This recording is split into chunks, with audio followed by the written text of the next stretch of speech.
Es hora de entrevistas en Palabra que es Noticia.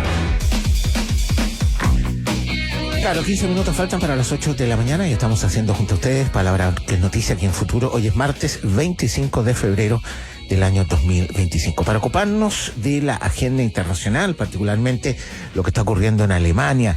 Hubo elecciones el fin de semana muy relevantes, seguidas con intensidad desde muchas partes del mundo, porque estas elecciones en Alemania marcaron un cambio importante en el panorama político del país.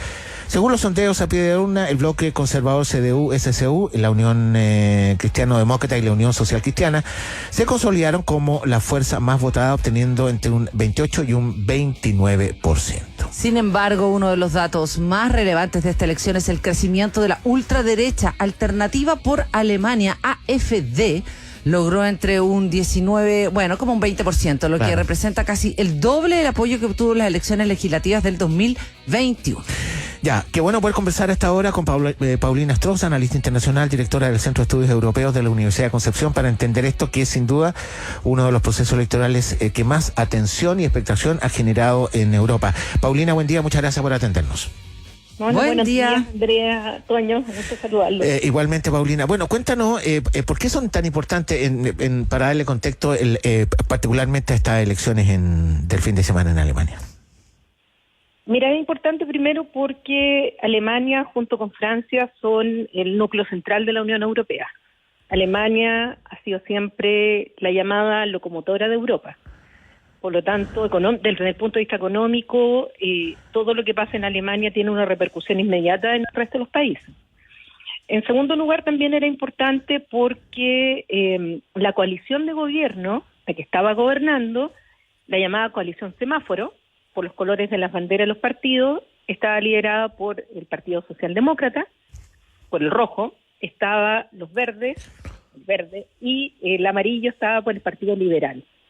Este tripartito no funcionó bien, costó mucho formarlo, luego de la última elección, y finalmente se rompe esta coalición porque el Partido Liberal se sale de la coalición porque tuvo distintas opiniones con el resto de los partidos, y al salirse, entonces el gobierno pierde la mayoría en el Parlamento, porque es un sistema distinto al nuestro. Hubo un voto de confianza que pierde Olaf Scholz y se tiene que llamar anticipadamente elecciones. Esa elección no correspondía ahora. Esto fue porque la coalición de gobierno sencillamente implosionó. Y estas elecciones, por el timing, no fueron realmente coordinadas para que fueran ahora, pero fue en un contexto en que está lo de la guerra de Ucrania, en lo que está ocurriendo con las negociaciones de Estados Unidos con Rusia, y que tiene mucho que ver también con Alemania y su economía.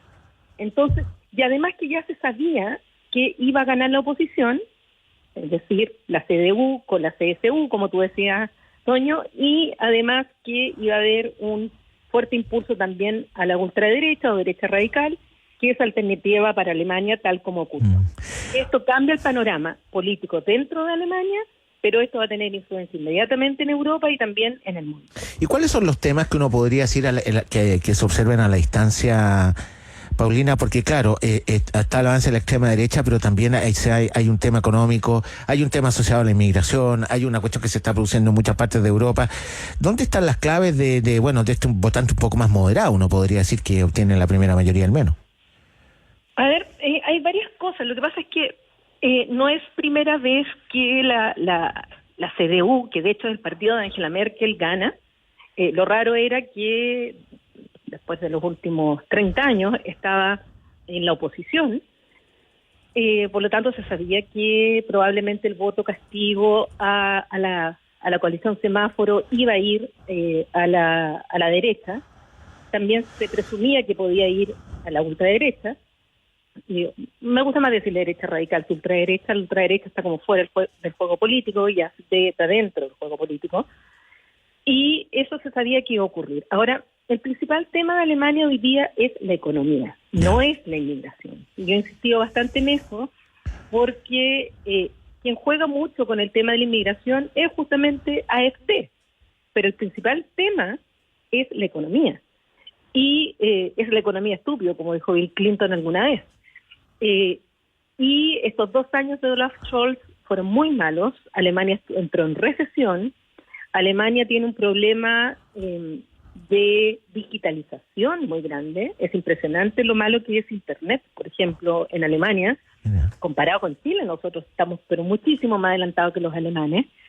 Y tiene un problema con la industria. Han cerrado varias industrias, varias filiales importantes de automotoras conocidas como la Mercedes-Benz o las Volkswagen, y tiene la competencia de los chinos, sin contar con el problema energético producto de la guerra de Ucrania, porque ellos dependían mucho, y esto viene desde Merkel, dependían mucho del petróleo y del gas ruso, y por eso que estaban construyendo los gasoductos del Nord Stream 1 y 2, para que llegara directamente desde Rusia el gas y petróleo el gas a Alemania. Entonces, todo esto hizo que finalmente en Alemania el fin de semana hubiera una movilización muy grande a votar. El primer dato, cerca del 82-83% fue a votar con voto voluntario. Eso es altísimo. Y segundo, esa movilización se fue hacia los extremos, porque se dice que, y se pone el acento en que ganó o que dobló su votación a AfD, la derecha radical, pero resulta que quienes también tuvieron un resultado muy bueno fue Die Linke, que es la izquierda, literal, que son aquellos que están más a la izquierda de este panorama político, y Die Linke no solamente de no haber estado en el Parlamento, porque en la elección anterior no tuvo el 5% mínimo, entra al Parlamento con casi un 9%, y además gana en Berlín con un 21%. Y los votos de los jóvenes menores de 25 años se fue mayoritariamente a ambos extremos. Una parte se fue a Die Linke y la otra parte se fue hacia Alternativa para Alemania. Entonces los partidos tradicionales, si bien gana la CDU con la CSU, no alcanzó a sacar el 30%. Merkel, su peor votación fue un 36%.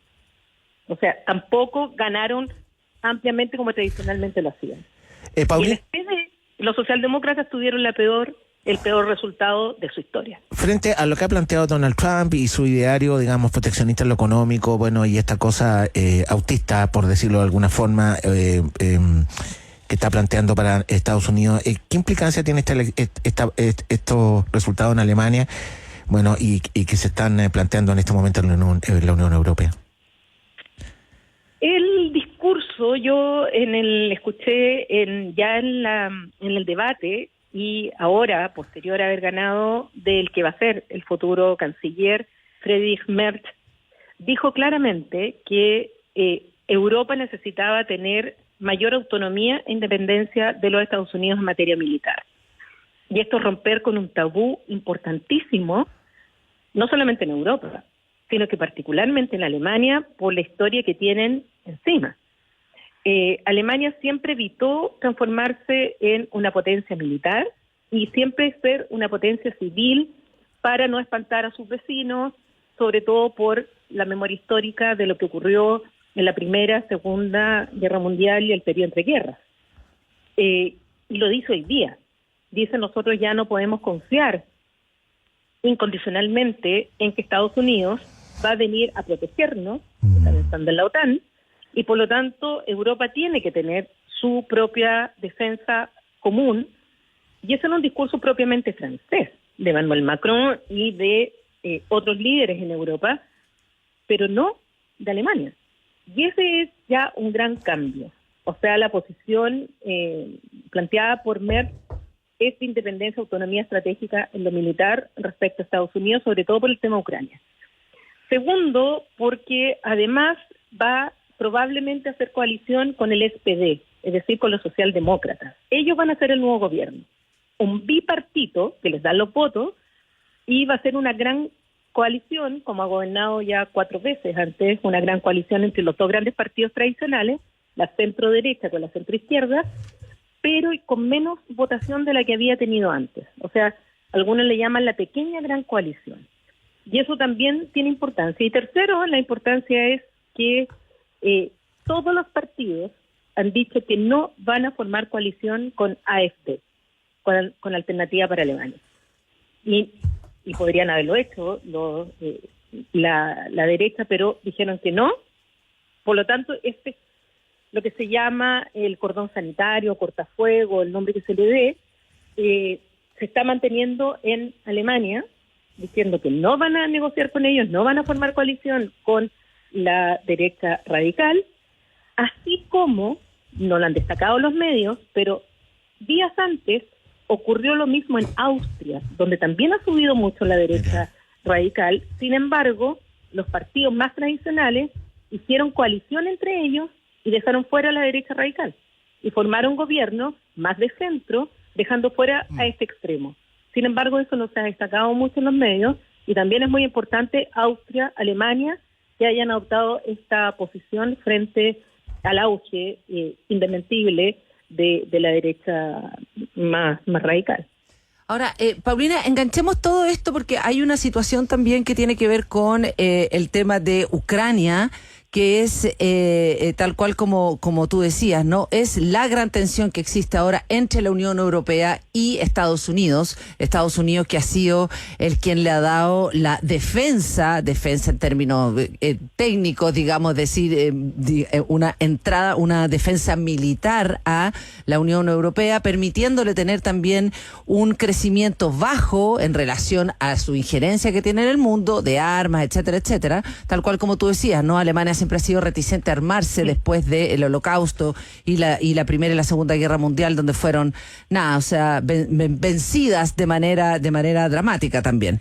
Entonces, ¿cómo se engancha toda esta conversación que estamos teniendo con como una suerte como de también gobiernos que están horquillados por miles de problemas económicos, etcétera, etcétera, de tratar de hacer coaliciones, bla, bla, bla, bla? En todos los países pasa algo similar, con un Trump que no les dio pelota a la Unión Europea, por lo menos en la primera pasada, se junta con Putin, los deja fuera también a Zelensky en la primera pasada. Ayer ya se juntó con Macron, pero cuéntanos cómo se ve, o sea, Estados Unidos con Macron ayer, pero cómo se ve ese panorama, cómo lo ves, qué está haciendo Trump y qué va a hacer la Unión Europea con esto, porque la guerra está en Europa, no está en Estados Unidos.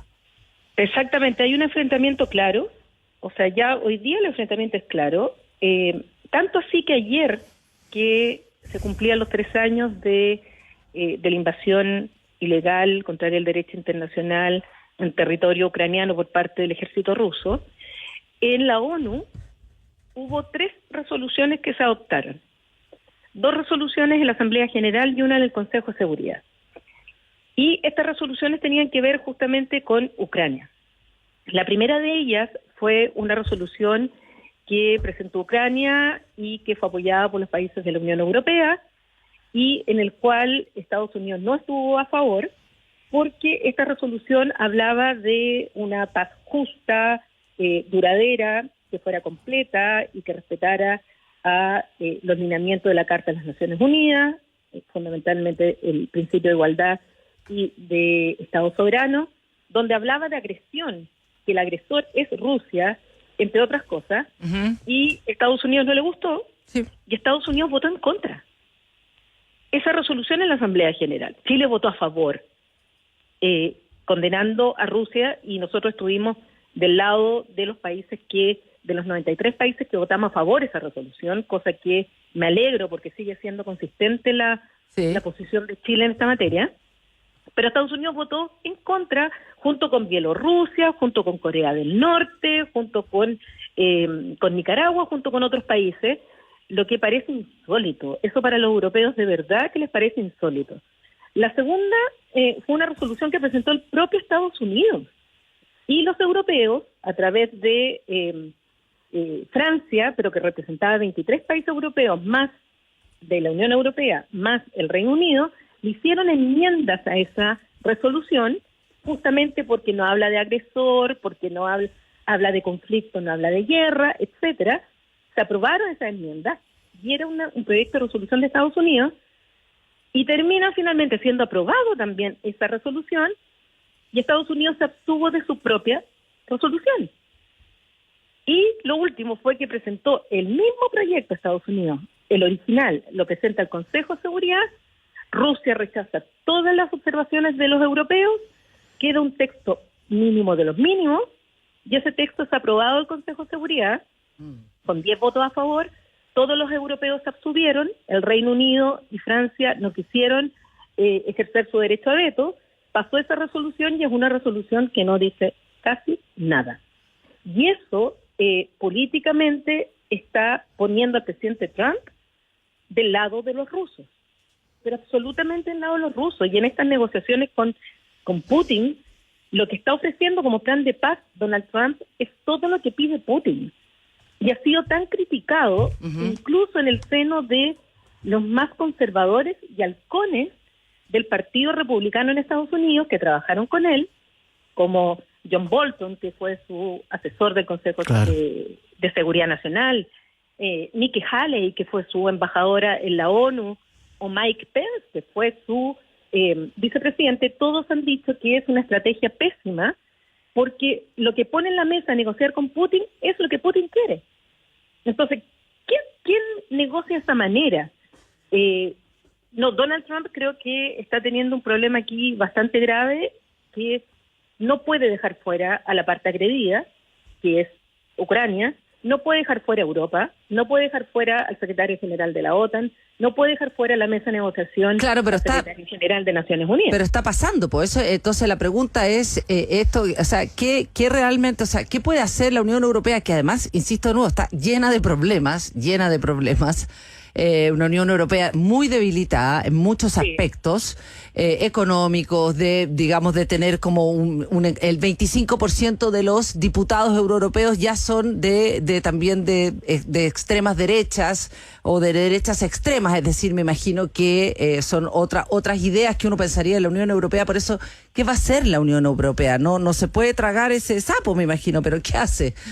Es súper difícil, porque justamente esta materia de política exterior y de seguridad común o defensa común no es de las materias en las cuales la Unión Europea, los estados que forman parte de la Unión Europea, le han transferido competencias a la Unión Europea. Ah, perfecto, ya.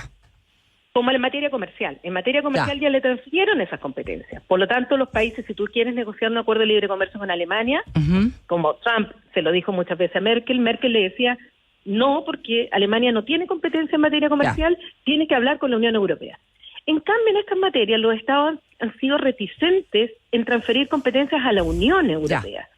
Por lo tanto, son los estados, los 27, quienes tienen todavía esa competencia, que coordinan a nivel de la Unión Europea, y a veces tienen una sola voz en común, como por ejemplo con Ucrania, al principio cuando todos se pusieron de acuerdo y establecieron sanciones, etcétera, incluyendo a Hungría, y otras veces no encuentran acuerdo y terminan hablando de distintas voces. Entonces, es muy difícil, más aún cuando los intereses son distintos, cuando los gobiernos tienen sensibilidades distintas, sobre todo con Estados Unidos. Víctor Orbán no votó a favor la resolución ayer, que fue votada mayoritariamente por el resto de los países europeos, por ejemplo. Ya no tienes una voz común, porque no existe para esos efectos la Unión Europea. Son los estados que forman parte de la Unión Europea. Entonces, tienen un problema. Y además tienen otro problema, porque si quieren ser una fuerza militar, tienen que invertir más en armas. Y con el problema económico que les decía, además que tienen un estado de bienestar muchísimo más robusto que el estadounidense, donde los privados tienen que pagarse la salud, que es carísimo, los colegios, que es carísimo, la universidad, que son mucho más caras. Acá no, y cuesta mantener un estado de bienestar. Y si tú vas a dedicar recursos para lo militar, es que le estás quitando a otros sectores, y eso también es complejo. Entonces, todo esto no es fácil cuando estamos hablando de estados que tienen democracias, donde a su gobierno va a venir un día en que el electorado va a votar, y va a votar seguramente por razones económicas, por la inflación, porque la economía, porque no hay empleo, porque la economía no crece. Normalmente va a ser por eso. Distinto es China, distinto es Rusia, donde no votan por esas razones, porque en realidad no hay elecciones realmente. Paulina Strozas, analista internacional, directora del Centro de Estudios Europeos también de la Universidad de Concepción. Paulina, muchas gracias por habernos atendido esta mañana, que tengas muy buen día, que estés muy bien. Gracias de nuevo. Muchas gracias, buen día. Gracias a ustedes, que estén muy bien, adiós. Gracias.